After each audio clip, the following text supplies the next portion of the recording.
Vamos a empezar con un simposium en el que lo primero que quiero hacer es agradecer a Medicontour el desinterés. No es un simposium de producto, ni es un simposium para explicar ningún producto en especial, sino que es un simposium que lo que intenta es pasar de la evidencia a la experiencia en asuntos relacionados con lentes premium.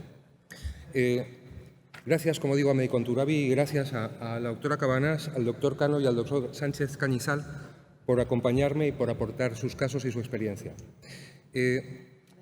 A todo esto, Medicontour sí que tiene unos productos con los que les querría reconocer. Tiene una buena lente trifocal, que es la Liberty, tiene una buena lente de DOF, que es la Elon, y tiene un producto que para mí es excepcional y todavía no está tan aplicado, pero estoy seguro de que crecerá en la aplicación, que es el Add-on, la lente tanto monofocal como tórica como difractiva, que se puede poner en sulcus para polisodofaquia, para procedimiento DUET, y permite resolver, como vamos a ver, variadas situaciones.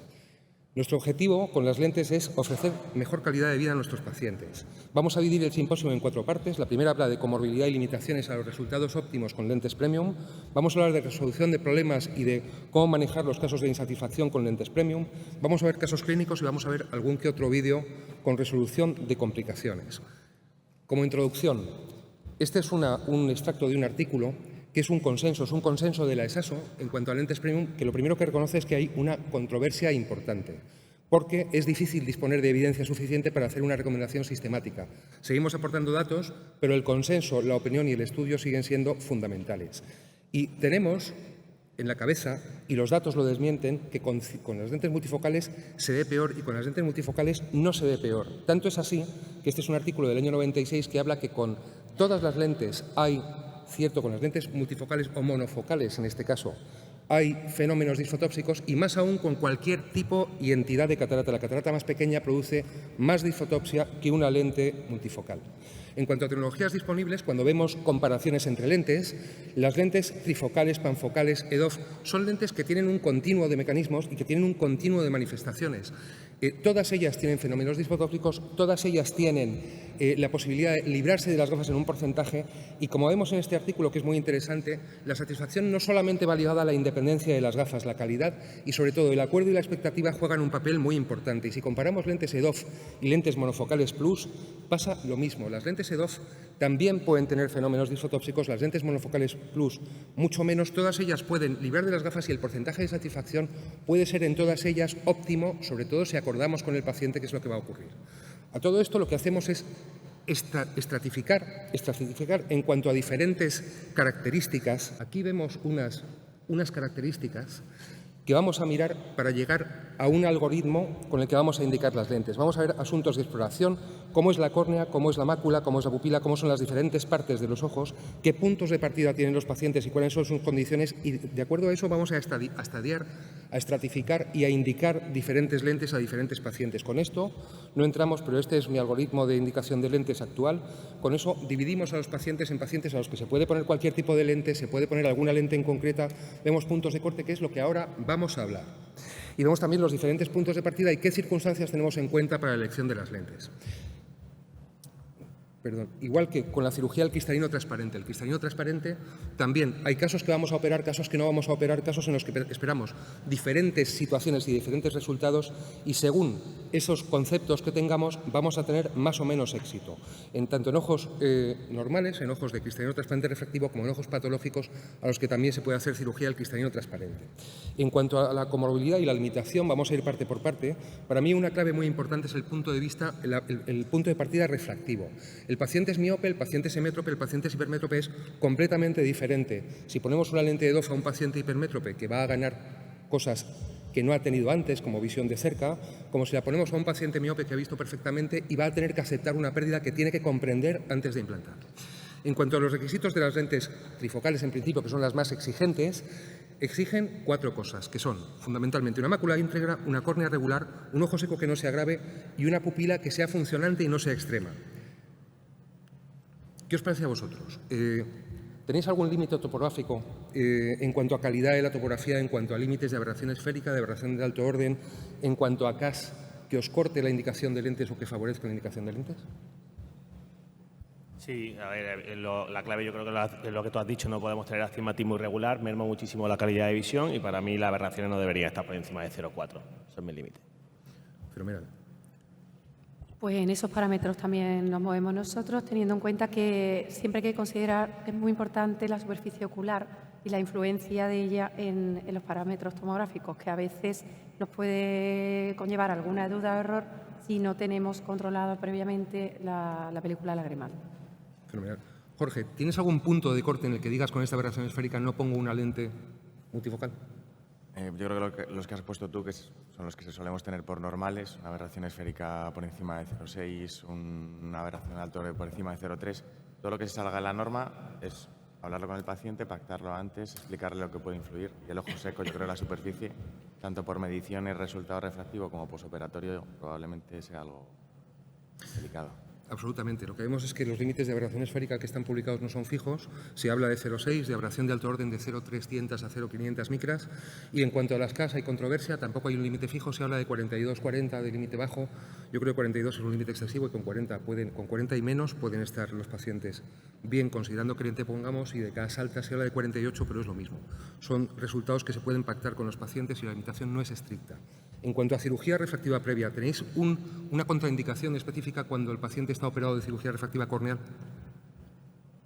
Siempre y cuando las aberraciones estén dentro de un orden y tengamos capacidad para ofrecer al paciente una calidad de visión, no.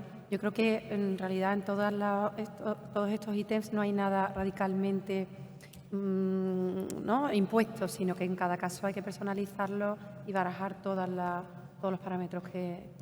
Fenomenal. Y Antonio, ¿qué pasa con el ojo seco? ¿Operáis pacientes con ojo seco y les ponéis cualquier lente? ¿No lo hacéis? ¿Cuál es vuestro? No, yo creo que es clave. De hecho, discutíamos hace unos días en el hospital, protocolizar al 100% de los pacientes tratamiento previo en casa por la variabilidad que hay en la propia biometría. Es decir, el ojo seco, cuidadito, también con el cálculo de la lente tórica es clave. Y los pacientes tienen que estar en su mejor condición. Lo que pasa es que también es cierto que si llevamos al paciente a su punto óptimo, lo operamos, ese paciente puede que luego no siga en su punto óptimo. Por lo tanto, no vale recuperar la superficie, tengo al paciente perita, ahora ya le pongo la lente que yo quiero, pero es que luego ese paciente se va a su casa, probablemente deje más o menos el tratamiento y luego va a volver insatisfecho y por bien mucho que se le haya explicado, ese paciente podría no ser un paciente que esté bien porque probablemente tiene una lente de alta tecnología que no era el mejor caso. Por lo tanto, es clave el estudio de la superficie. Es que lo dices muy bien. El caso del ojo seco no solamente son los casos graves, que por supuesto que hay limitación, sino que hay casos leves que tienen una afectación topográfica y cuando son inestables topográficamente hay que tener mucho cuidado con ellos porque es fácil que tengan mala calidad de visión. Entonces, para mí no es tanto la gravedad como por supuesto, sino que hay casos con una clínica y una sintomatología que no son graves y, sin embargo, pueden tener una indicación muy controvertida. Y yo, desde luego, intentaría no colocar lentes trifocales habiendo alternativas. Y luego, Demi, el postoperatorio de un paciente con alteraciones de la superficie de ojo seco, muchas veces más causa de insatisfacción del paciente la molestia asociada a un ojo seco maltratado que a la propia trifocalidad o disfotopsias asociadas a la lente que implantamos. Es que esos pacientes estarían probablemente mal con lentes monofocales, pero nuestra angustia es diferente, eso también es importante. Jorge, en cuanto a la ectasia, ¿cómo tratáis las lentes multifocales y la ectasia?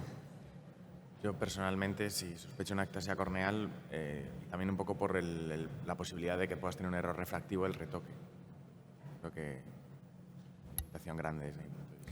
Fenomenal. En cuanto al endotelio, ¿tenéis algún límite en cuanto a que haya presencia de gutas, que haya una distrofia de Fuchs, en cuanto a que haya un recuento bajo? ¿Cómo lo tratáis? Bueno, para mí yo creo que lo deja bien escrito. Yo creo que hay diferencia entre tener 3 gutas aisladas a tener una distrofia endotelial de Fuchs. Es decir, 3 gutas aisladas en un paciente de 70 años, ese paciente no va a tener ningún problema endotelial nunca en su vida y le puedes poner la lente que quiera. Ahora, un paciente con 55 que empieza a tener gutas confluentes y que tiene una esperanza de vida larga, ese paciente tienes que saber que ese endotelio le va a mermar como poco la calidad de visión y que te puede dar problemas en el futuro y a lo mejor necesita una cirugía endotelial. No estoy diciendo que no se pueda porque creo que más tarde lo comentaremos, poner lentes de alta tecnología en paciente con patología endotelial, pero es un paciente evidentemente que hay que sacarlo del pool de paciente normal. Fenomenal. Fenomenal. ¿Y tenéis un límite de recuentos? ¿En recuentos bajos ponéis, no ponéis? ¿Cómo tratáis? Barajando el resto de las opciones se decide. Es decir, yo si tengo un recuento muy bajo no le voy a poner una lente trifocal. Si tengo un recuento moderado y dependiendo de la edad me voy a lanzar a ella o no. vuelvo a decir, es que en ninguno de los parámetros tengo un dato exacto, sino que al final creo que hay que hacer una valoración global del paciente. Solo como un tip de 10 segundos. Yo creo que un recuento bajo con morfología endotelial normal no debe darnos demasiado susto porque solemos ser cirujanos con cirugía rápida. Es decir, 1.600 células válido, puede, sí. Siempre y cuando tenga un mosaico endotelial normal. 1.600 o 1.500 células con una patología endotelial donde tiene mucho polimegatismo y sabes que ese endotelio no es un endotelio bueno, es otra cosa diferente. Fenomenal. Hay que tener mucho cuidado en las topografías con la calidad de las topografías. Este es un Scheimpflug que está mal orientado. En el Scheimpflug que está mal orientado, vemos que los valores, no se ve muy bien porque no tengo un puntero, pero los valores de aberración esférica y de aberración de alto orden no cambian tanto, que pueden cambiar algo. Pueden subir o bajar un poco del límite, pero es fundamental que en este caso el astigmatismo calculado sería completamente diferente. Entonces, lo primero y muy importante con la topografía es que la topografía esté bien orientada y ortogonal a los ejes y ver bien que las pruebas sean coherentes. La coherencia entre topografías, dato topográfico, dato queratométrico y dato de queratometría procedente del biómetro es un dato de coherencia que es fundamental para los cálculos, sobre todo del astigmatismo. Muy importante. En cuanto a poscirugía refractiva, lo que hemos dicho, no es una contraindicación estricta, se pueden obtener buenos resultados siempre y cuando haya unos límites, sobre todo de aberraciones y de centrado, respetados. En cuanto a ojo seco, este es el artículo clásico que habla de ojo seco y lentes especiales. El manejo previo es muy importante, pero es fundamental esa estabilidad que tenemos que poder asegurar. Si no podemos asegurar una estabilidad, hay que pensar que la calidad visual con la lente que pongamos puede no cumplir una característica exigente. No es tanto que haya una diferencia grande en la visión entre una lente monofocal o multifocal, o sea, probablemente la diferencia sea de matiz. El caso es que a lo mejor no podemos cumplir la promesa de que el paciente va a leer. Entonces, yo si creo que no puedo cumplir una promesa, no voy a colocar una lente por la que el paciente tiene que pagar. Entonces, esto es un resumen acerca de qué es lo que puede tolerar una multifocal. Puede tolerar astigmatismos corneales que sean previsibles.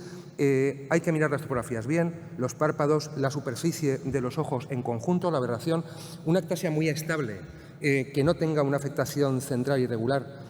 Puede ser objeto de una lente de cualquier clase si cumple unos criterios de aberraciones suficientes. Hay que tener mucho cuidado con las distrofias de la membrana de Bowman porque pueden quitar mucha calidad visual a los pacientes y a veces son muy discretas y difíciles de ver. En Fuchs yo no coloco lentes difractivas. Y hay que tener mucho cuidado con la disminución discreta de la transparencia. Hay córneas que están levemente veladas que ven francamente mal si se colocan lentes que pierdan luz. Los recuentos bajos yo los manejo de forma que si puedo asegurar que el recuento va a ser estable, puedo poner la lente que sea. Si no puedo asegurarlo o pienso que el paciente va a tener una pérdida, o se pacta o no se indica. En cuanto a los límites de las lentes multifocales por la mácula, ¿cómo los tratáis? ¿Ponéis cualquier tipo de lente en una membrana epirretiniana? ¿No lo hacéis? ¿Cómo hacéis? Yo creo que aquí el criterio no tiene que ser solo del cirujano refractivo, sino que ahí tenemos que realmente atender a lo que nuestros compañeros de retina opinen, y creo que siempre hay que hacer un tándem ante esta circunstancia. Siempre, en mi opinión, siempre que haya un compromiso de la sensibilidad al contraste o de la visión central del paciente, el poner una lente con mayor demanda, como puede ser una trifocal, es más controvertido. Yo evito ese tipo de situaciones. ¿Tenéis en cuanto a atrofias maculares, degeneración macular, cicatrices? ¿Cuál es vuestro límite genérico, Antonio? O sea, ¿en qué máculas ponéis cosas que no sean monofocales? ¿En cuáles no? ¿En cuáles estáis en medio? Y ahora entramos en detalle. A ver, estoy con Marga, ¿no? Yo siempre al final el comodín del retinólogo está ahí y le pido opinión, pero en términos generales y para mojarme un poco. Yo creo que hay casos donde yo bajo ningún concepto pondría una lente difractiva, como son los grandes miopes con máculas muy inclinadas. Pepe Alfonso siempre nos dice esos 30-35 grados, creo que lleva razón. Quizás sí que pondría lentes de alta tecnología y podemos detallar en pacientes con membrana epirretiniana leves, no deforman la fobia y el retinólogo te dice no me preocupa, si progresa le voy a hacer un pelado de la limitante y en principio no debe tener problemas. Atrofias maculares no. Drusas de MAE, si son drusas sutiles, leves, el paciente ya es añoso, asumo que no va a haber demasiada evolución. Una de MAE por supuesto que no. Cicatrices tosoplámicas ni de broma. Y catarata blanca, no, pero mucha catarata blanca en España, es la verdad. Pero en verdad, si es una catarata blanca, un paciente joven que sabe que es una cirugía de 3 minutos y que en verdad el polo posterior hace un año lo tenía bien, lo normal es que esté bien. Es decir, no contraindica una lente de alta tecnología, por supuesto, todo hablado. Y la retinoesquisi, para mí, salvo que el retinólogo diga lo contrario, tampoco es una contraindicación porque a priori no suelen progresar y ese paciente puede beneficiarse exactamente igual que otro. Fenomenal. Jorge, ¿tienes algún tip en cuanto a este tipo de patologías? ¿Tienes algún límite, alguna cosa que recuerdes o que te haga pensar? Yo creo que en estos casos, al final es eso, individualizar, depende de la afectación que pueda tener. Está claro que van a tener una sensibilidad al contraste. Este artículo del grupo de Laureano ya nos indican que van a tener mayor posibilidad también de fenómenos fóticos, de glare y de mayor dependencia de gafas.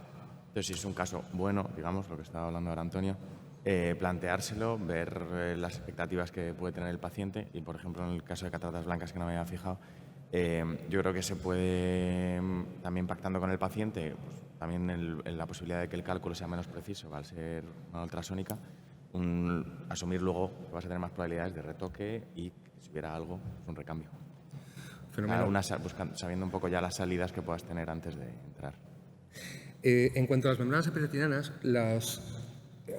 en mi concepto, la agudeza visual es muy variable. Es verdad que en una membrana tipo 1, que la fobia esté conservada, se podría teóricamente colocar cualquier tipo de lente. El caso es cómo es de previsible la visión. Yo tiendo a colocar más lentes EDOF, luego vemos un caso de eso.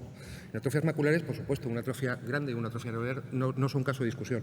Una atrofia discreta y simétrica sin otras lesiones no contraindican nada en especial, igual que las drusas. 4 drusas no contraindican nada. Una degeneración macular sí contraindica cosas, aunque se han utilizado lentes difractivas como magnificación y se han publicado artículos en los que la diferencia de sensibilidad al contraste no es significativa con lentes monofocales. Una miopía magna de por sí no es una contraindicación, por supuesto, una maculopatía miópica sí. El antecedente personal de DR, sobre todo mácula ON, no es una contraindicación, se puede colocar cualquier tipo de lente pactando con los pacientes. El antecedente personal de alteración vascular retiniana, si tenemos una agudeza documentada y una función posterior documentada que es buena, tampoco contraindican por sí mismas. Una catarata blanca siempre nos hace pensar y nos podemos restringir. Podemos pensar en qué agudeza hemos demostrado o qué hemos visto antes de tener la catarata blanca y cuando lo vemos por sí misma no sería una contraindicación. Claro, hay que pensar con lógica y la retinoesquisi en sí misma tampoco, igual que la retinopatía diabética. Una retinopatía diabética de fondo no se puede colocar una lente multifocal. Si uno no tiene retinopatía diabética ni edema macular, tiene un buen control, es muy importante una historia de buen control, se podría colocar hablando con los pacientes de que podrían interferir con el desarrollo de la patología. En principio, estas lentes pueden interferir con la cirugía vitreoretiniana hasta un punto, porque nuestros retinólogos están acostumbrados y operan y pueden quitar una membrana bajo una multifocal con un poco más de problema, pero no un gran problema. Y, como digo, hay un curioso artículo de hace años que hablaba de utilizar lentes multifocales con una diana miópica como ayuda de magnificación para los pacientes. En cuanto a el asunto de la pupila y el ángulo capa, ¿lo pensáis, no lo pensáis? ¿Hay un límite, no lo hay? ¿Medís la cuerda Moon? ¿Medís ¿qué pensáis de esto? La pupila, hombre, en este tipo de lentes siempre tratar de evitar pupilas extremas, porque aunque se definan muchos diseños como independientes del tamaño pupilar y de la dinámica, creo que al final son pacientes que al final la propia exigencia quirúrgica ya de por sí hace que debamos huir de situaciones que puedan comprometer al final la calidad de visión del paciente, ¿no?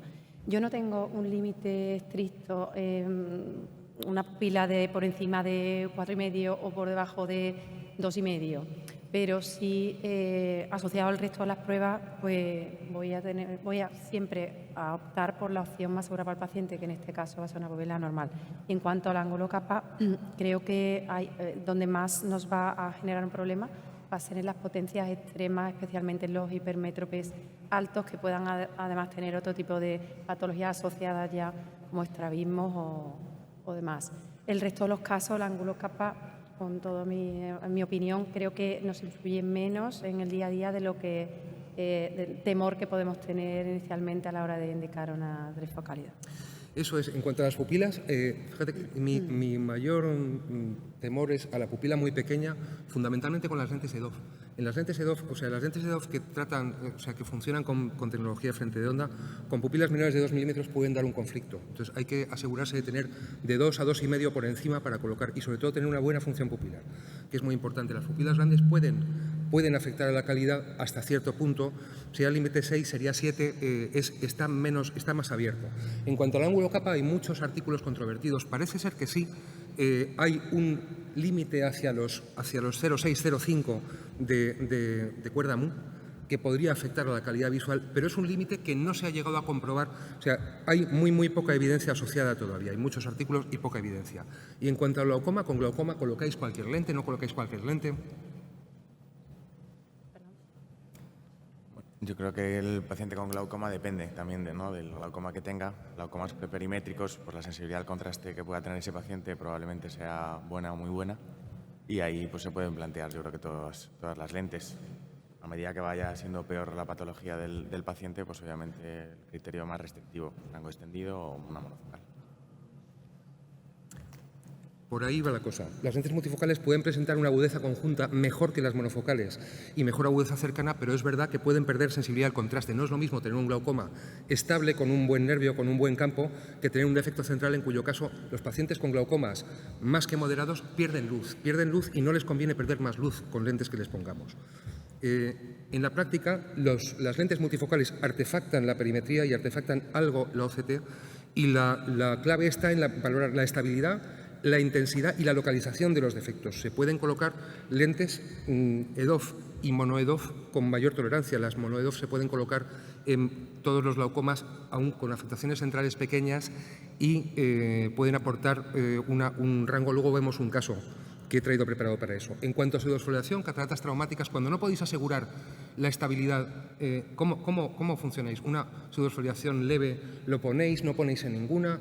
¿Colocáis un anillo o no lo colocáis? ¿Dejáis de colocar lentes en algún antecedente traumático o en alguna cuestión sobre el centrado de la lente? O sea, ¿cómo funcionáis?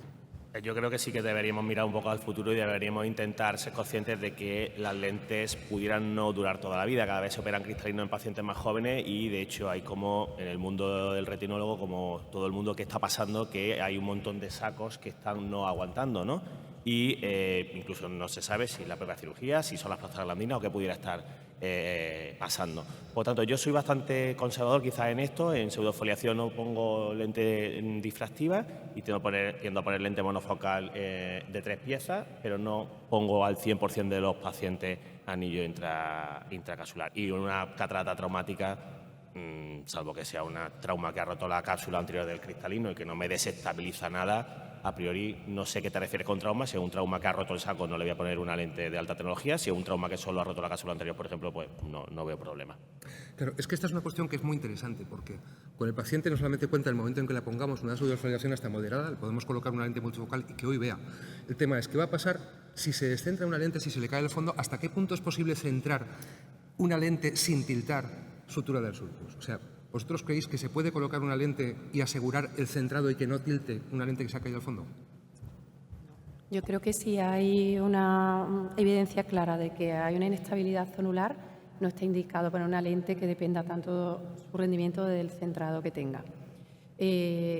Dicho eso, creo que en pseudofoliaciones leves a determinadas edades se pueden poner lentes multifocales, y yo particularmente las implanto y no pongo anillo zonular, salvo que vea que tenga alguna sospecha. Pero si ya mi sospecha es de que hay una inestabilidad y de que hay una debilidad franca, ahí es cuando no voy a jugármela. Creo que el tiltado no es fácilmente salvable si la lente hay que recolocarla anclada al sulcus. Exactamente, y un motivo de insatisfacción muy difícil de resolver, que es cuando hay una lente que está tiltada.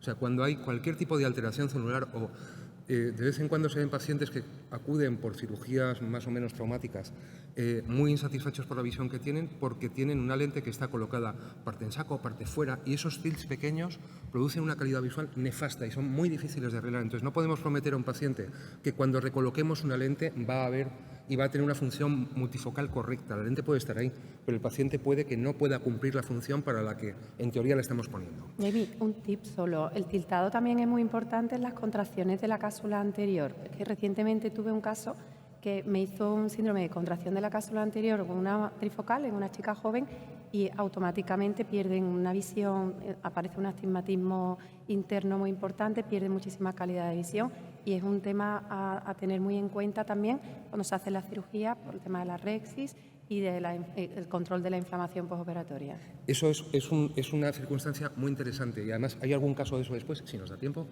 en el que hay veces que por síndromes de contracción capsular hay que sacar una lente y la tienes que centrar en la rexis y tienes que operar y dejarla centrada en la rexis porque en el saco no se puede dejar sin tinta.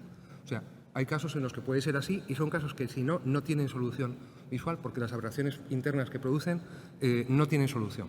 Muy interesante el asunto de los límites de potencias. No todas las lentes tenemos todas las potencias para poner. Entonces, en este caso, Medicontour sí tiene potencias extremas de lentes. Hay marcas que han dejado de fabricarlas y tenemos que estar seguros de tanto si hay potencias disponibles como cuánta potencia disponible va a ser eficaz, porque hay lentes de muy poca potencia en las que los efectos difractivos o refractivos son de menor intensidad. Entonces, hay pacientes a los que no les podemos asegurar que con una lente con cierto efecto teórico el efecto real se cumpla. Entonces, cuidado con los miopes muy altos y los mecanismos de ciertos tipos porque pueden no ser eficaces. Límites de lentes trifocales. ¿La personalidad cuenta para poner lentes premium? Sí, y yo creo que es uno de los factores más importantes en la primera visita a tener en cuenta. Creo que un análisis en esa primera visita y una reflexión sobre el paciente que vamos a intervenir a la hora de indicar una u otro tipo de lente es fundamental para poder obtener un resultado quirúrgico adecuado. El manejo de las expectativas, el tipo de personalidad, la exigencia del paciente, los hábitos y todo lo que rodee a eso, pues a una expectativa que sea real con el resultado que vamos a obtener. Exactamente, son cosas que cuentas. Aquí había unas diapositivas que había preparado la doctora Cabanás acerca de evidencia relacionada con la influencia de la personalidad de los pacientes, que por supuesto que influye, pero sobre todo lo que influye es el pacto. Claro que se puede poner una lente multifocal a un paciente con una patología psiquiátrica, con una alteración del comportamiento y con muchas otras cosas, pero hay que poder pactar el resultado. ¿Creéis que la agudeza potencial es un límite a la indicación de las lentes? O sea, ¿qué agudeza documentada o qué agudeza un paciente con una ambliopía bilateral que sabéis que ha visto 0,5-0,6? ¿Le podéis poner cualquier lente? Para mí no. Has dicho puede. Yo la verdad que es una palabra que me gusta poco porque todo es posible. Pero es verdad. Pero yo de entrada, y sobre todo por transmitir a la sala a un paciente de ambliopía bilateral 0,5, si tengo un astigmatismo, oye, a lo mejor le puedo corregir el astigmatismo dentro del ojo. Es decir, a lo mejor le puedo poner una lente monofocal tórica, pero a lo mejor no me iría a intentar satisfacer del todo al paciente. No sé cómo decirlo, porque al final ese paciente en su fondo más fondo cree que va a ver mejor, que su visión va a ser mayor, y no es así. De hecho, le vas a mermar un poco la calidad. Por lo tanto, quizás me iría a darle su mejor calidad de visión con la máxima independencia de gafas, que a lo mejor puede ser una monofocal tórica. Exactamente. No hay un límite fijo. Para mí hay un límite mental que es alrededor de documentada de 0,8. O sea, si yo sé que un paciente nunca ha visto 0,8, me va a costar mucho. Incluso un paciente que ha visto 0,8, voy a pensar mucho para ver si puedo cumplir las promesas que le haga o no.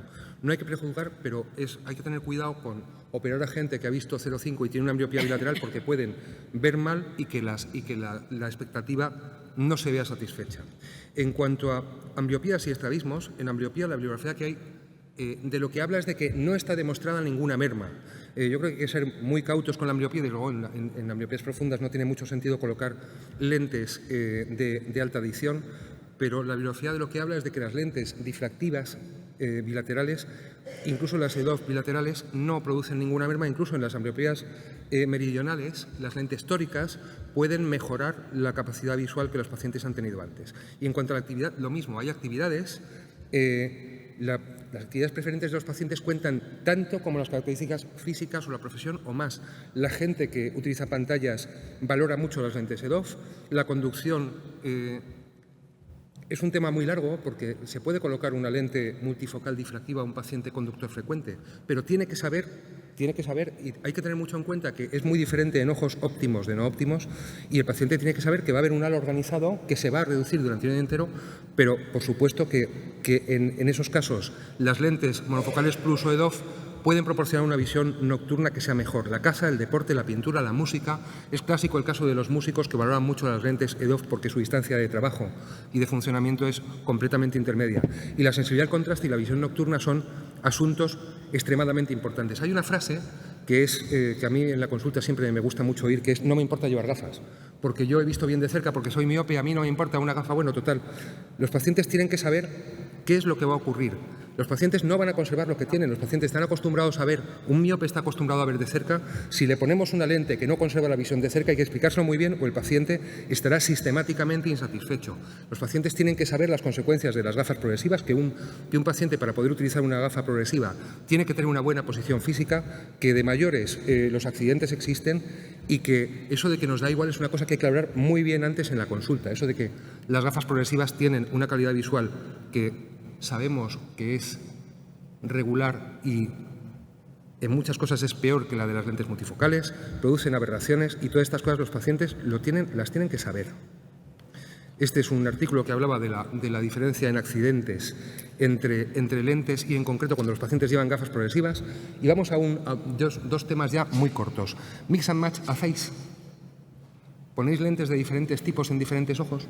Yo pocas veces combino, y cuando he combinado es monofocalidad con trifocalidad, pero no es lo que más me gusta para los pacientes. Veo que tienen más dificultades para adaptarse cuando la tecnología no es la misma en los dos ojos, salvo en casos particulares en los que el paciente ya parte de alguna diferencia y está adaptado anteriormente. Fenomenal. Probablemente en muchos casos no es un plan de entrada, pero para casos de pacientes con ojos diferentes puede ser una alternativa muy valorable en cuanto a evidencia.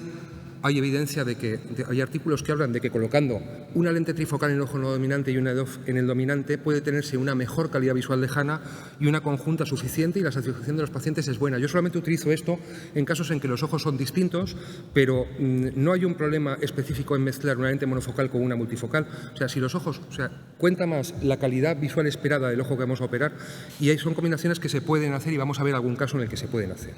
¿Multifocales monoculares colocáis? ¿Habéis colocado?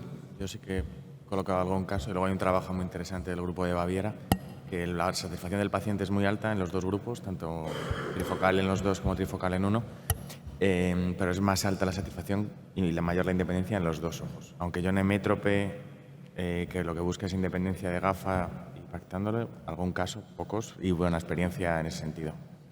También lo hago algunas veces, pero es verdad que al final siempre concluyo que me cuesta el doble de trabajo. Hacer entender al paciente su situación, cómo va a ver con un ojo, con el otro, cómo tiene que ver con los dos, y que al final creo que están más satisfechos con los dos ojos intervenidos. Al final el paciente llega a intervenirse el segundo ojo en un plazo determinado y me ahorro muchas explicaciones si lo indico desde el principio así. Bueno, yo sí tengo algo de experiencia con cirugía monocular multifocal, tanto con ojos contralaterales operados con lentes monofocales, como con ojos no operados, como con ojos contralaterales con lentes EDOF, y mi experiencia, cuando los planes han sido coherentes, es muy buena. Es muy buena. Hay límites superiores de edad para operar lentes de este tipo. Hay un límite que tengáis. ¿Hay una edad en la que dejéis de aspirar a algo con los pacientes? No, yo creo que la edad no limita nada, lo que limita es el resultado o las consecuencias que la edad ha tenido en el ojo, ¿no? Entonces volvemos atrás a cómo está la retina, cómo está la córnea, cómo está todo, y en función de cómo esté, da igual tener 60 que 80. O sea, yo creo que la edad, solo la edad, no. Yo creo que exactamente la edad en sí misma no contraindica nada, contraindica la función y la anatomía. Y en niños... En niños es más controvertido, o lo que está publicado te pone un poco en la controversia porque no sabes muy bien si dar prioridad a la ambliopía que en ese momento puede desarrollar o a los cambios que ese ojo va a acontecer con el tiempo. Igualmente creo que hay que hacer un análisis particular y tener en cuenta cuáles son las connotaciones en cada caso.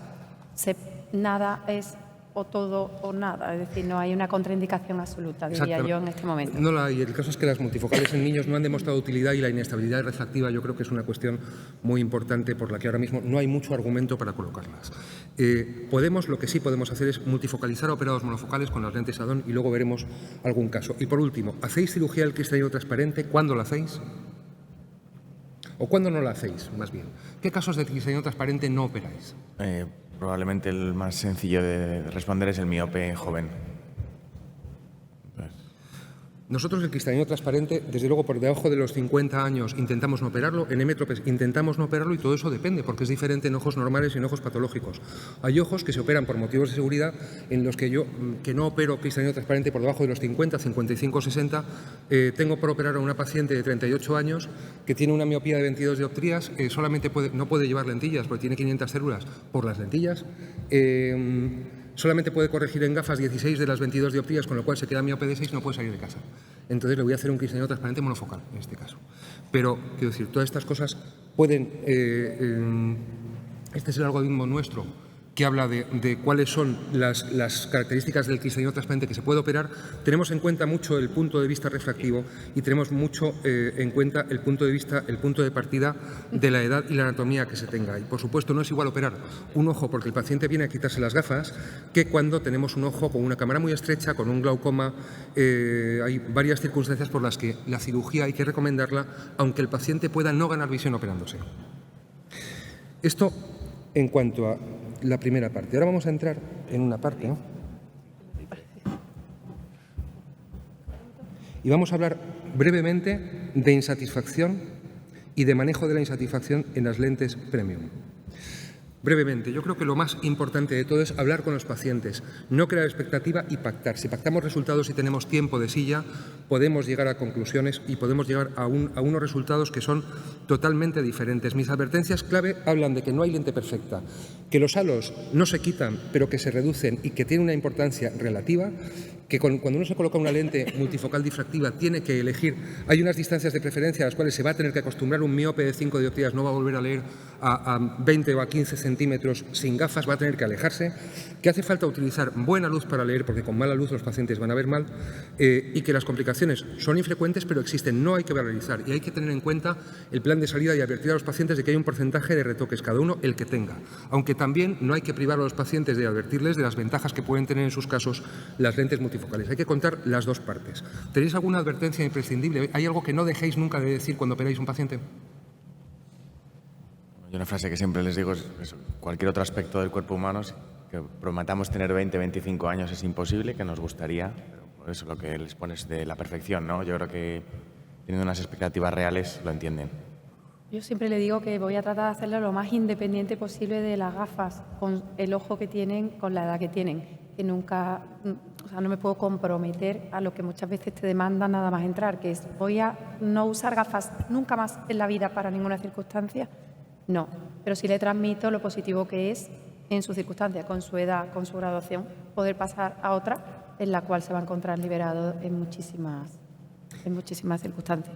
Sí, eso vamos, hay que advertir todo a los pacientes. Yo a todos los pacientes les digo que todo ojo humano, primero que las lentes todas son imperfectas y les cuento las imperfecciones que nosotros percibimos y las que los pacientes nos refieren. Y a todos los pacientes hay que decir que todo ojo humano mejora con un cristal a cualquier distancia. O sea, a todas las distancias hay un cristal que te puede hacer ver mejor. El tema es cuánto vas a depender o cuánto lo vas a usar. Si tú eres una persona que hace manualidades y barcos en botellas, vas a usar unas gafas, aunque te pongas una difractiva. O si ves circuitos, o si haces... Un paciente me decía que haciendo micrografía, porque se estaba estudiando historia siendo mayor, le costaba en la asignatura de micrografía y él tenía... Claro, micrografía es micrografía. Pues ese tipo de cosas hay que advertirlas antes porque lo que nos puede parecer de sentido común a veces no lo es y hay que dejarlo todo claro. Para mí es fundamental en el éxito de las lentes multifocales tener primero un plan quirúrgico meditado y coherente, con coherencia entre pruebas y un buen acuerdo con el paciente. Hay que contar todo y hay que tener un plan de salida para todos los problemas y advertir al paciente de cuáles son las salidas. Hay veces que hay que decir, te pongo esta lente, pero quieres que te la ponga, pero si te la pongo seguramente te la tengo que quitar. Es decir, hay que haberle contado al paciente cómo se sale de cualquier cosa que pueda ocurrir. Fundamental la impresión del acto quirúrgico. Un paciente que tenga una mala impresión quirúrgica, una mala sedación o un acto que perciba como traumático, no que lo sea, sino que perciba como traumático, es un paciente potencialmente insatisfecho de muy mala resolución. Es muy importante todo lo que rodea el quirófano, no solamente el quirófano. Y es fundamental la atención exhaustiva en el posoperatorio. El paciente hay que orientarlo. El paciente no sabe a qué distancia va a leer, porque está acostumbrado a cosas y hay que saber de esas cosas que el paciente nos cuenta que son normales y que no. A veces nos pueden hacer gracia que puede angustiar enormemente a un paciente. A mí ha habido una paciente miope de 5 dioptrías que ha llegado angustiada a la consulta al día siguiente porque decía no veo nada. ¿no ves nada? No, llévatelo aquí. O sea, el paciente hay que hacerle, no puedo leer, hay que hacerle que lea delante de nosotros con luz y buena distancia. Hay que orientar sobre cómo hay que empezar a leer cuando la lente está recién puesta y la sensibilidad del contraste es la peor. Hay que hablar de que los halos del principio y los grandes brillos que van a ocurrir al principio se van a reducir. Y todo ese tipo de cosas hay que dirigirlas. O sea, la dirección en el posoperatorio, a mí cuando oigo que operamos un paciente y le vamos a hablar con una lente premium y vamos a hablar con él al mes, me daría un infarto, porque durante ese tiempo, un mes puede estar dando vueltas a cosas que son banales y que podemos dirigir, y su impresión y su posoperatorio pueden ser de una angustia enorme. Tenemos que hacernos cargo no solamente del objetivo, sino también de la angustia y la impresión de los pacientes. Y es fundamental orientar en el posoperatorio cuáles son las causas banales de mala visión precoz. La superficie ocular es la causa más frecuente de mala visión precoz en el posoperatorio. Tener una alarma irregular, incluso por los colidios, es un asunto que tenemos que documentar y ver. La opacidad capsular tenue también. Y la pupila y el centrado también son causas iniciales que hay que mirar, aunque hay que esperar para resolver los aparentes descentramientos leves de las lentes que pueden estar hacer viendo mal. Eso es lo último que hay que resolver. Quiero decir, no hay que precipitarse a centrar una lente que tiene un descentramiento de grado -1 y vemos que, o sea, un descentramiento pequeño, cuando puede haber otras causas que estén siendo las responsables de que los pacientes vean mal. El edema incisional con el astigmatismo precoz, los edemas corneales muy leves o los pliegues endoteliales discretos pueden hacer ver muy mal y hay que tenerlos en cuenta. La ametropía y sobre todo la ametropía real, porque no podemos fiarnos de un autorrefractómetro cuando acabamos de operar a un paciente con una lente premium. Hay que hacer una refracción buena y saber cómo están los pacientes de refracción de verdad. Hay que hacerlo nosotros mismos. Igual que los edemas maculares discretos son causas. Un edema macular de 10 o 15 micras puede reducir la sensibilidad al contraste y ser la causa de que un paciente esté insatisfecho y se puede manejar, puede mejorar y pueda ser transitorio. Este es el algoritmo clásico de la insatisfacción en lentes premium, que se refiere a básicamente las mismas cosas que estábamos diciéndole, sobre todo por tener la referencia, y muy importante, la prevención y el manejo de la ametropía posquirúrgica. Lo más importante es, como decía, graduar a los pacientes y saber cómo están. Este es un artículo estupendo del grupo de Joaquín Fernández y Jaime Aramberri, que habla primero de cómo puede ser la refracción real en los pacientes, cómo son las medidas de autorrefractómetro y la refracción real de los pacientes. Y luego nos enseña tanto a graduar a un pseudofáquico, da un método abreviado que es francamente útil, como a realizar una curva de desenfoque económica y útil, porque hay veces que no sabemos realmente por qué no ve un paciente y tenemos que hacerle una curva de desenfoque para saber si realmente el paciente está hemétrope, si tiene una sorpresa refractiva o si la causa de la disminución de agudeza visual es otra.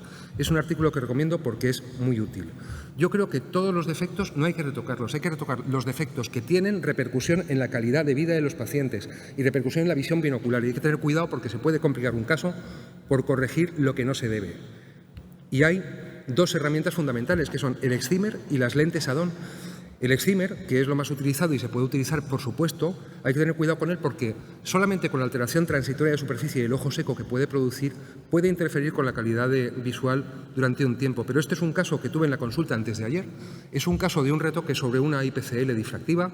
En un ojo el paciente estaba miope de una dioptría y en el otro de media. Se quiso retocar el de media y en el de media ayer estaba viendo 0,66 porque tiene un haze que brilla en la topografía. Y tiene un haze que seguramente lo podemos resolver, pero esto es un retoque de media dioptría. Luego, cuidado con los retoques de defectos banales porque se pueden complicar hasta lo indecible. Y sin embargo, tenemos tecnologías como esta tecnología de lentes Adón que permite corregir defectos grandes o pequeños con mucha fiabilidad, con un posoperatorio excelente y con una cantidad de problemas mínima. ¿Vosotros recambiáis muchas lentes? ¿Recambiáis pocas lentes? ¿Cuándo recambiáis lentes? Recambio muy poca, muy poca, pero curiosamente hace 2 semanas he recambiado una implantada por mí, una lente trifocal de un paciente que tenía catarata, visión bajísima 0,2 y con unidad no consideraba que estaba bien. Era un tío joven que yo realmente no he sido capaz de transmitirle probablemente, no sé, pero es que consideraba que era el caso fácil, un paciente que ve 0,2, catarata, tío joven, pues va a estar contento, pues no está contento. Todo bien, pero al paciente le he recambiado por una lente monofocal y nada, y encantado. Eso es lo que quería, pues ya está, perfecto. Pero es raro, ¿eh? Tengo una tasa de recambio bajísimo. Yo no recordaba el último y ahí he tenido uno hace nada. ¿Y nunca os ha pasado que recambiéis una lente de un paciente y después de recambiarle os diga que cuando estaba bien era antes de cambiarla? Claro. Porque a mí sí. Entonces, hay que tener cuidado con lo que estamos recambiando, porque a veces recambiamos y no es el problema no es el mecanismo de la lente, sino otros, que es lo que decía antes la doctora Cabanás. Yo creo que hay que recambiar lentes cuando estamos seguros de que recambiar la lente y cambiar el mecanismo de la lente va a resolver el problema. En cuanto al cálculo del astigmatismo y el manejo, yo creo que es fundamental manejar astigmatismos bajos con lentes tóricas, porque la córnea es muy difícil de prever, el manejo incisional de astigmatismo es francamente difícil, y creo que el manejo de astigmatismos bajos con lentes tóricas de baja potencia, ahora hay un artículo de este año que es estupendo y que lo italiano, que habla de él, pero era una cosa obvia que el resultado, sobre todo el resultado inicial, aunque luego las inducciones astigmáticas a los 6 meses casi todas se han quitado, se resuelven muchos de los astigmatismos bajos pasado un tiempo, pero que el posoperatorio precoz, cuando utilizamos lentes tóricas de baja potencia, yo creo que es francamente mejor. Vamos a pasar a una tercera parte que habla de casos clínicos, y vamos a empezar por un caso clínico en el que, más que un caso clínico, vamos a hablar un poco de Fuchs y de IMEC con el doctor Cano. Nada, 2 minutitos y antes de empezar con lo que os voy a enseñar, tampoco quiero que quede en la sala que la práctica clínica habitual en nuestro centro es hacer FACO-DMEC con lentes de alta tecnología. Realmente lo normal es poner una lente monofocal, pero es verdad que ya cada vez hay más literatura que nos habla acerca de las bondades y que empezamos a tener una técnica tan estandarizada y controlada que incluso podríamos plantearnos lentes de alta tecnología. Por eso hace un tiempo empezábamos este trabajo, que es verdad que ha sido lento porque son 2 grupos de 15 pacientes para intentar ver si somos mejor si hacemos FACO-DMEC y una lente de alta tecnología versus a primero DMEC, dejar al paciente evolucionar 3 meses y posteriormente hacerle la FACO. Estos son los resultados que llevábamos el año pasado a la SCRS, todavía son parciales. Fijaos que teníamos 6 pacientes de DMEC y 3 meses después cirugía y 7 los que habíamos hecho cirugía en el mismo acto quirúrgico, me refiero a la DMEC y el implante de la lente. Bueno, y en principio, fijaos que en la agudeza visual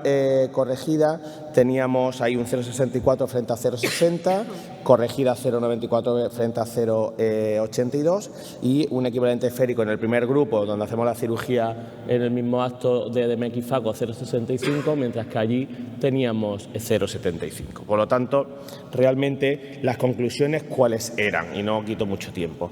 Pues bueno, en este caso, esta lente de rango extendido en pacientes con Fuchs y DMEC parece que es segura y que es una opción efectiva, que FACO-DMEC es más respetuosa, evidentemente, con el endotelio que hacer una DMEC y 3 meses después hacer una FACO diferida. Esto ya lo sabíamos y es obvio, pero queríamos analizar hasta qué punto podemos asumir una pequeña merma en el endotelio a favor de un mejor resultado refractivo.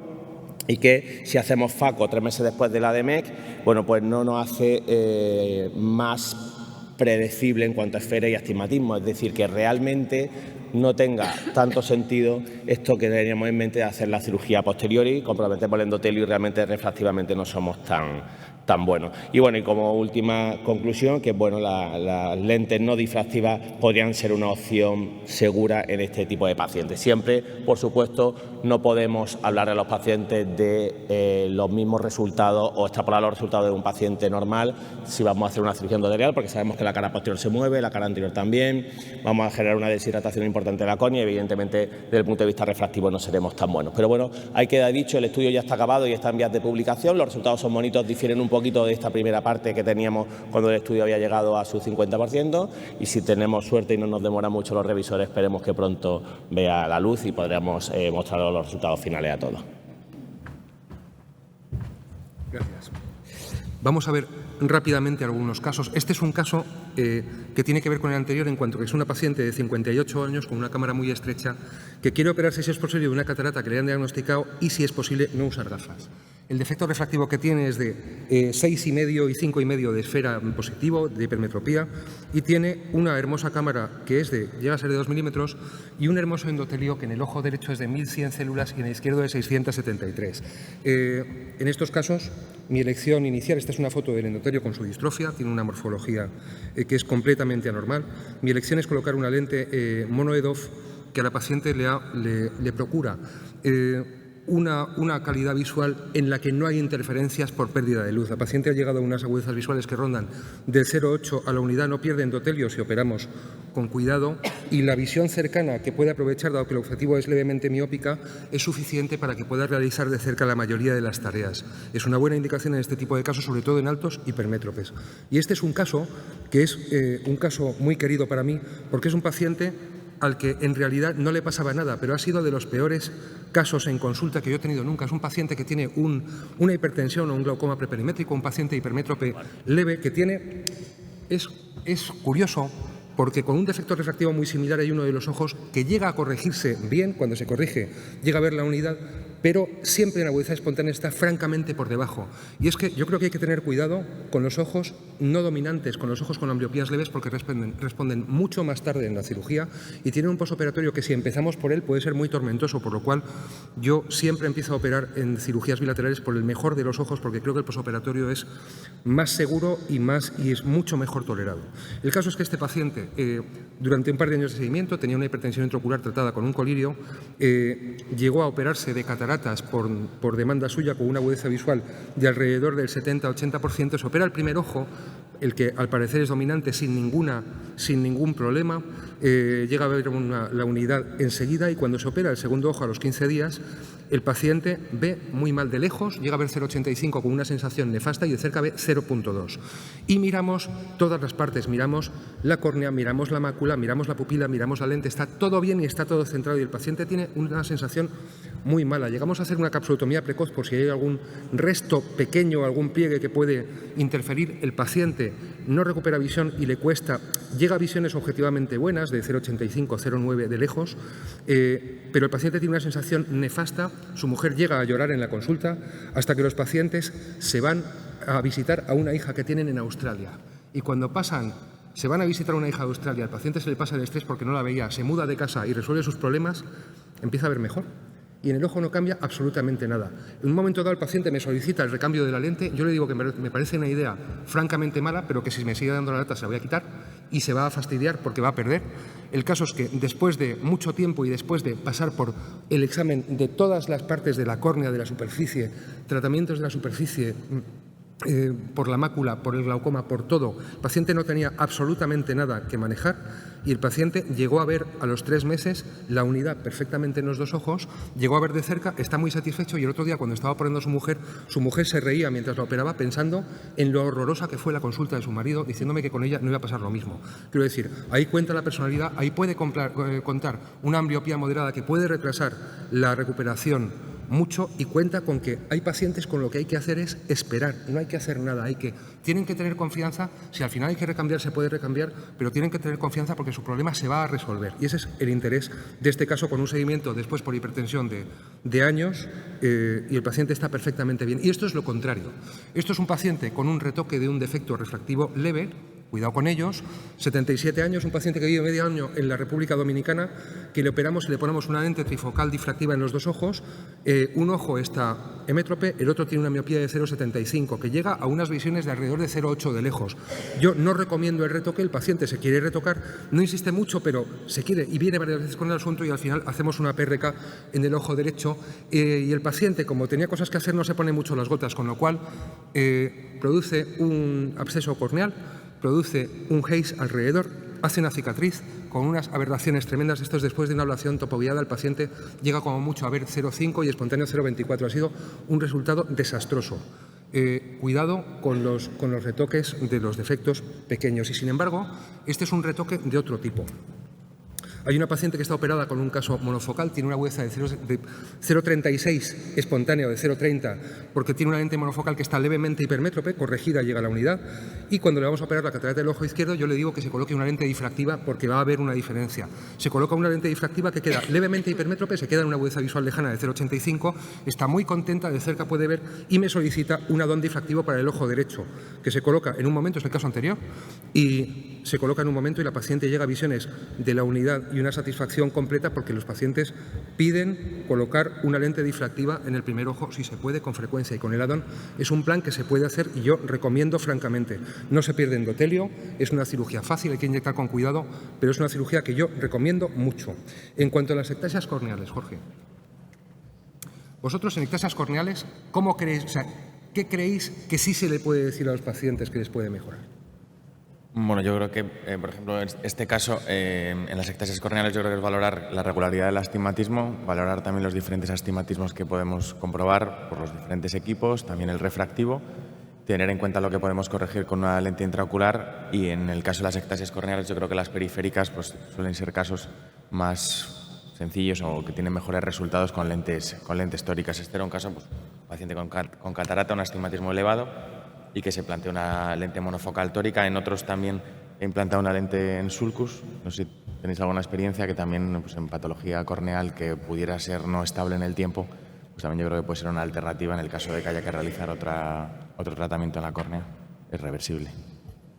Yo creo que hay un factor clave, que es la estabilidad de la ectasia. En la ectasia, aparte de ver la irregularidad que tiene en las zonas que te va a comprometer del área visual, lo clave es saber que ese paciente esté estable para poder indicar la mejor lente posible en ese caso. Y cuanta más inestabilidad o probabilidad de inestabilidad, lente más sencilla, porque más probabilidades de complicaciones si la ectasia evoluciona. En cuanto a la pupila, las pupilas fijas en principio no son indicaciones para lentes premium. Sin embargo, podemos a veces pensar que se puede mejorar algún paciente utilizándolas de acuerdo con la construcción de las lentes. Este es un caso de un paciente con una pupila con una miriasis fija y una atrofia por un traumatismo con 29 años, levemente hipermétrope del otro, en el que, viendo su demanda y viendo cómo estaba, decidí colocarle una lente Mini-Well, además de hacer un cerclaje, con una buena satisfacción, porque hablando con la gente que había construido la Mini-Well, realmente es una lente que es poco pupilodependiente y que su efecto refractivo procuró que en este caso, hay más casos documentados de pupilas, no extremas, pero sí menos medias o menos funcionantes que otros en los que se acredita una pupiloindependencia importante, con lo cual es un tipo de lentes. Estas lentes EDOF refractivas pueden ser útiles en ciertos tipos de pupilas entre los 3-4 milímetros, para las cuales tienen un buen paso y una buena función. Este es un caso en el que el paciente tiene un antecedente de desprendimiento de retina mácula ON, 49 años y una catarata bilateral.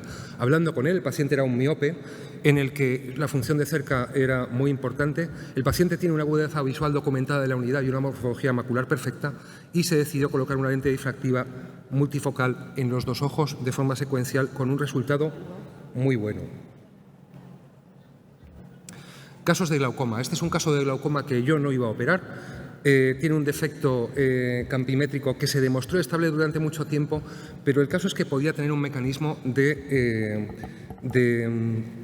cierre angular intermitente, con lo cual se acabó decidiendo una cirugía de cristalino semitransparente, colocando unas lentes mono EDOF después de comprobar la estabilidad de los defectos, y le colocamos unos implantes iStent para asegurarnos de la presión. La paciente sigue estable, la función con un objetivo levemente miópico es muy buena y es una lente que no está contraindicada en este tipo de glaucomas. Y en estos glaucomas no utilizaría una lente que cambiara el frente de onda ni una lente difractiva, pero este tipo de lentes que tienen mecanismos bastante sutiles se pueden colocar sin mayor compromiso o sin un compromiso especial.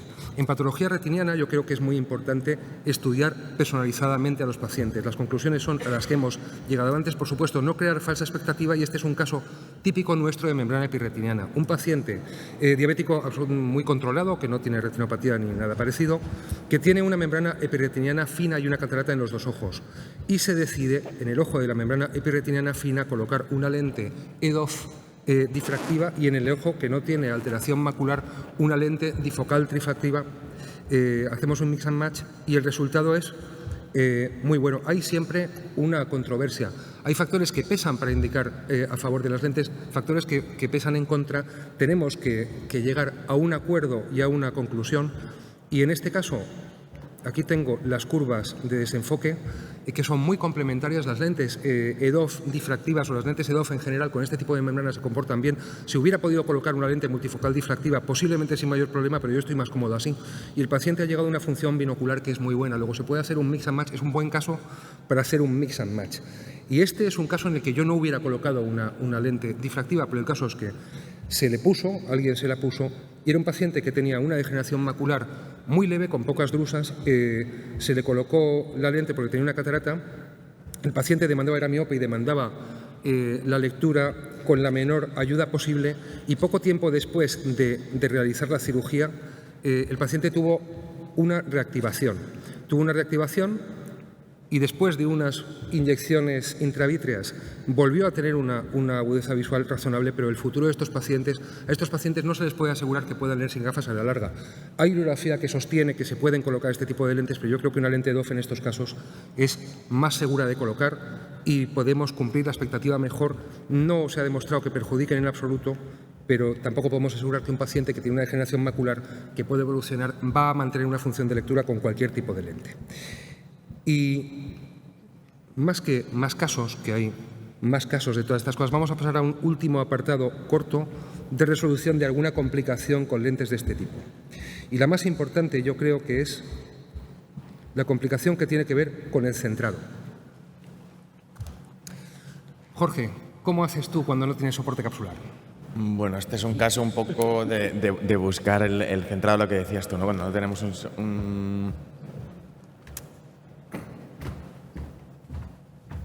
Cuando no tenemos el soporte capsular posterior, en este caso una rotura de cápsula posterior en un paciente pues, miope con un astigmatismo alto, pues la cirugía. Y una de las alternativas que podemos tener para conseguir un centrado aceptable de la lente, evitar ese tilt, pues está publicado por un grupo alemán, el cabalgar, digamos, los ápticos en el saco capsular y una captura inversa de la óptica. En este caso fue lo que hicimos y la estabilidad tras 5 años pues es la misma que tuvimos el primer día tras la cirugía, que obviamente hay un defecto refractivo residual por una rotación de 6 grados, que no sé qué opináis, pero yo no tengo previsto tocarla nunca. Bien, yo tengo casos parecidos. Este es un caso en el que yo estaba operando ahora. Tengo un pequeño vídeo que me gustaría colocar de una paciente que tuvo una ruptura capsular producida por mí en la cirugía. Tuve un submarino, el núcleo se cayó al fondo y la lente prevista era una lente trifocal difractiva. Este es un caso que ahora vamos a enseñar, pero hay otros tipos de lentes que cuando se subluxan o cuando se descentran por fimosis, este es un paciente que tiene una lente M+, es miope y la lente se descentra. ¿Y qué podemos hacer para centrar la lente? La lente tiene unas bandas que se pueden recortar. En este caso, como era imposible centrar la lente en el saco, lo que hicimos fue recortar las bandas de la lente y colocarla acabalgada en la rexis, como voy a enseñar ahora después, de forma que la lente se puede centrar y dejarla centrada para siempre. En un paciente miope, cuando anteroponemos una lente del saco a la cápsula rexis, el defecto refractivo no suele pasar de la dioptría, habitualmente se queda en media y es un defecto que se puede tolerar bastante bien y corregir de otras maneras. Pero es una forma de centrar lentes. Este es el caso de esa paciente. Vemos los bordes de la M+, que están completamente centrados. Es un asunto que se puede resolver bien y yo recomiendo. Y este es un pequeño vídeo que habla de cómo a veces podemos complicar un caso y cómo tenemos que hacer cómo tenemos que concentrarnos para sufrir un poco menos y llevarlo a buen puerto. Esta es la paciente anterior, es una paciente que tiene 70 años, tiene una catarata absolutamente simple, su marido es un paciente leucomatoso con 1000 complicaciones, cirugías muy complicadas, le estoy operando de una faco completamente fácil, le rompo la cápsula posterior y le tiro el núcleo al fondo.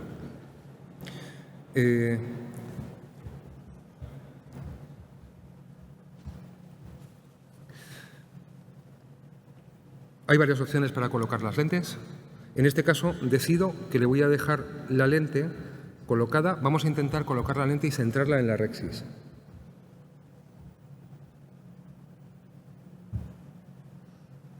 Colocamos la lente, dejamos los restos. Primero, intentamos no limpiar restos para no andar tocando con el vítreo. Rechazamos la hialoides para evitar la vitrorragia en lo posible. Colocamos viscoelástico por todas partes para evitar los traumas quirúrgicos. Vamos a realizar primero una aspiración del córtex que nos va a impedir ver y realizar una vitrectomía posterior correctamente.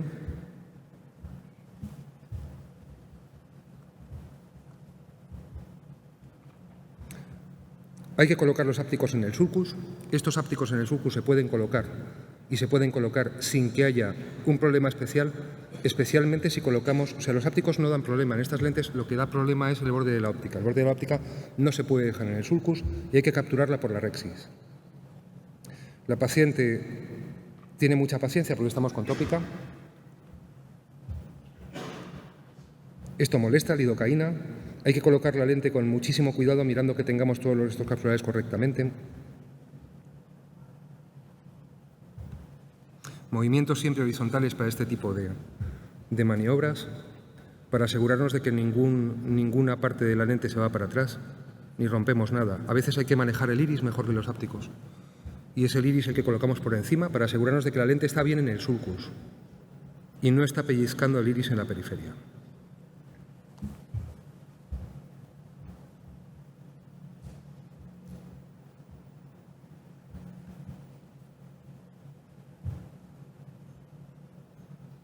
Evidentemente mis sensaciones en este momento son malas. A la paciente sobre la marcha le realizamos una vitrectomía posterior y quitamos los fragmentos. Realizamos una buena vitrectomía anterior pasplana para asegurarnos de que no hay ningún resto de vitrio que interfiera con el centrado, que es frecuentísimo y una causa de mala visión importante. Y centramos la lente en la capsulorhexis. A estas alturas de la cirugía se ve mal. Entonces hay que ver si hemos acabado. A ver si hemos acabado. Ah, bueno, es que llevaba unos Einsteins la paciente. Sí, claro, los Einsteins se los pongo.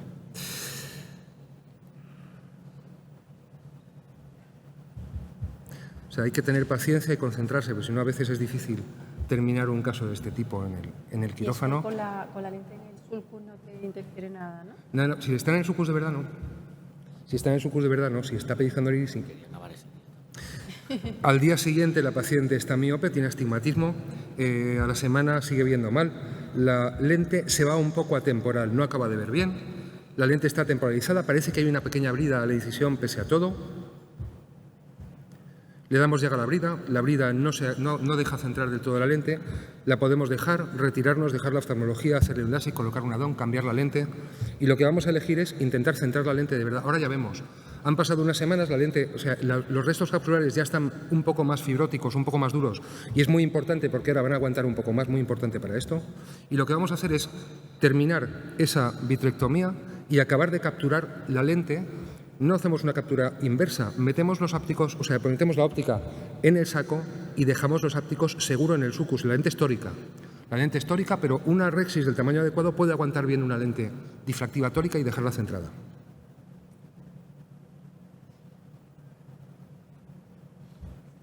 Entonces, por lo menos el intento lo vamos a hacer. Ya podemos hacer una aspiración. Para esto también las microincisiones son útiles. Suturamos cada incisión para estar seguros de que todo es estable y que no hay una hipotensión. Le ponemos pomada para no verlo y de momento tiene pliegues, pero la paciente tiene la lente en su sitio. De hecho, tiene la lente en su sitio y sigue en su sitio. Y, mientras tanto, la paciente, claro, la pobre mujer es un encanto, pero está muy agobiada. Está muy agobiada, la lente está centrada. Eso tiene buen aspecto y le decimos, la paciente no ve bien todavía, entonces le decimos que se tiene que operar el otro. Que se tiene que operar el otro y que para poder tener un posoperatorio razonable se tiene que operar el otro. Y entonces se opera el otro.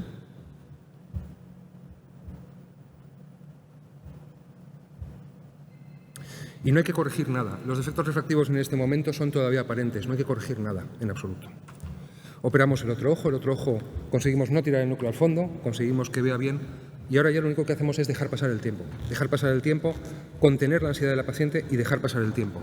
Cuando pasan 2 meses y medio, la paciente tiene un defecto refractivo que ronda las 0,25 media dioptría, tiene una agudeza visual lejana excelente, no ha habido que hacer ningún tipo de retoque refractivo, la paciente está encantada, tiene una sensación binocular estupenda, la refracción, el cilindro está perfectamente y en este caso cualquier otra reacción de quitar lentes o hacer otras cosas hubiera sido más traumática y peor. Luego se puede llevar con bien un caso de este tipo, la paciente no ha perdido endotelio y en cuanto a detalles de este tipo, solamente ya una cosa pequeña. Cuando queremos centrar una lente en la cápsula hay que tener mucho cuidado con la lente. Aquí hay con la lente y con la cápsula. Aquí hay un WhatsApp que me llega acerca de una paciente con la que hay una complicación. Me mandan dibujos de la lente está algo descentrada, la han dejado en sulcus. El paciente no está muy bien, hay dudas. Esta es una foto. El paciente no ve bien, ve doble. Este es el recuento, no está muy allá. Y entonces lo que vamos a hacer es intentar centrar esa lente en los restos capsulares. El paciente tiene rexis. Entonces, con lo que hay que tener cuidado es con que esa rexis de ese tamaño no va a aguantar. Si intentamos colocar... Esta es una lente, por suerte, simétrica. Yo uso estas lentes con estas fijaciones, con estos ápticos, con frecuencia porque son fáciles de centrar en las complicaciones. Esta es una lente monofocal en este caso, pero vale para cualquier lente difractiva que usemos, siempre y cuando tenga los apoyos más o menos simétricos, sobre todo. Y lo primero que va a haber que hacer con este paciente es colocar viscoelástico dispersivo para intentar no perturbar. El vítreo vemos que se va atrás, tiene una vitrectomía hecha, ya no tiene hialoides, pero bueno, es un ejercicio que me gusta hacer, por si acaso.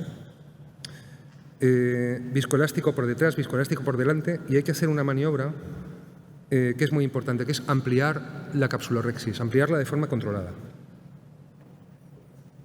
Con lo cual, es muy importante, en esto es absolutamente capital el instrumental que tengamos. Yo creo que es imprescindible cuando se hace cirugía de segmento anterior, cirugía de cataratas misma, tener un set microcoaxial que permita hacer maniobras por pupilas, o sea, por incisiones pequeñas. Con una vanas no se puede hacer esto, hay que tener un set coaxial. Esta es una tijera MST con la cual vamos a entrar por debajo de la capsulorexis. Vamos a entrar y vamos a hacer un pequeño corte para poderla ampliar. Todo esto, claro, por debajo de la lente no podemos quitarla de ahí, la lente está en el sulcus, y vamos a hacer un pequeño corte, como se ve. Vamos a hacer un pequeño corte y con una pinza que lo permita, por una incisión como la que hemos hecho, es una incisión pequeña, vamos a ampliar en algo la capsulorexis.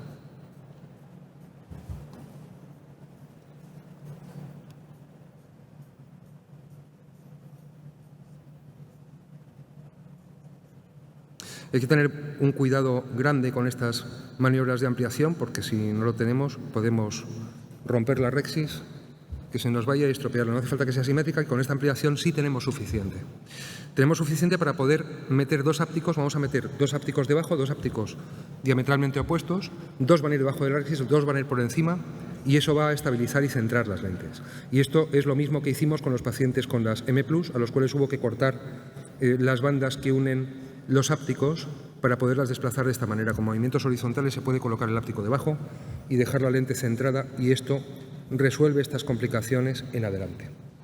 Y bueno, aunque tengo una panoplia más de maniobras y complicaciones, estas son yo creo que las más importantes para demostrar en un simposio como este. Si alguien tiene interés en ver casos y cosas que se pueden hacer para resolver algunos de los problemas que se nos dan, tengo aquí el ordenador y lo veo con quien quiera, todo el tiempo que quiera. En este caso hay que dar la lente con un seguimiento posterior largo y este tipo de lentes, una vez están estables, no se mueven de ahí nunca. Entonces se puede utilizar para estabilizar una lente tórica, difractiva o del tipo que haga falta. Y quedan bien centradas. Es una cirugía muy poco traumática y es un truco que yo creo que es excelente. Así que con todo esto, eso es una lente, una cámara muy estrecha en la que hay que hacer una vitrectomía posterior, trucos para intumescentes, glides, IFIs. Esa parte vamos a dejarla para llegar a una despedida que es lo que me decía este paciente. Este paciente es un paciente que trabaja con una escafandra metido en unos tanques en los cuales las lentes progresivas le producían las gafas progresivas le producían Este es un vídeo que hizo él para sus redes, lo que pasa es que luego me lo pasó. Y se empañaban las gafas y lo pasaba francamente mal. Está su hijo en una apisonadora y estas eran sus gafas. Y esto es lo que pasa cuando logramos colocar lentes premium a gente que se beneficia de ellas, que es que lo agradecen y ven mucho mejor. Muchas gracias a Medicontour, gracias al público y a los ponentes.